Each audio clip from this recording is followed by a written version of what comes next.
حلو قوي الجو ده يا اسطى. انا في غايه السعاده يا زعيم. ربنا يحلي ايامك يا سيدي.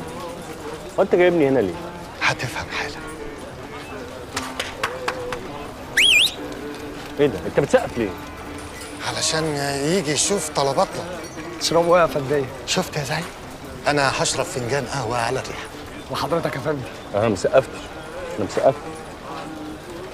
سيبك منه يا زعيم. انا جايبك هنا علشان موضوع خطير جدا للغايه. انا بصراحه يا زعيم هويت. ايه؟ هويت. حلو قوي. ده انت بتكرش على حد يعني؟ ده ايه؟ هجيبها لك. فكرك مشغول بحد يا جاستي. وانا فكري مشغول بعقل. ده انا فكري ما بيفكرش غير في التفكير فيها. ده ايه التفكير الحلو ده؟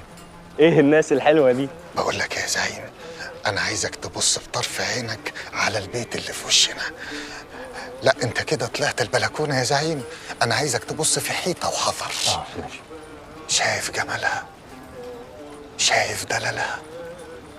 شايف قوامها؟ انا شايف خيالها. هو انت عبيط ولا ايه؟ بتحب ستاره؟ لا يا زعيم، بحب اللي ورا الستار. هفترض معاك انك شايف حاجه انا مش شايفها. تعرفها؟ بصراحه ما اعرفهاش. امال جبت منين الهيام والحاجات دي كلها؟ ما هو هي رمت عليا منديلها. لا لا. طب وانت بقى ازاي تثبت لها ان انت كمان معجب بيها؟ هترميها بايه؟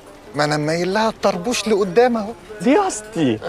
لا بتشقطه هنا بالطرابيش. ايه؟ لا دي انساها دي بعيده دي. يعني انا شايف يا دياستي ان انت المفروض تخرجها، تتكلم معاها في حته، تعزمها على حاجه، انما شغل البلكونات والقهوه ده مش هينفع. ما انا كتبت لها مرسال يا زعيم. حلو ده. بس مش عارف ادولها. وحش ده. ما هو الموضوع ده صعب جدا يا زعيم وخطير جدا للغايه. لو طلع فكرها مش مشغول بيا تبقى كارثه.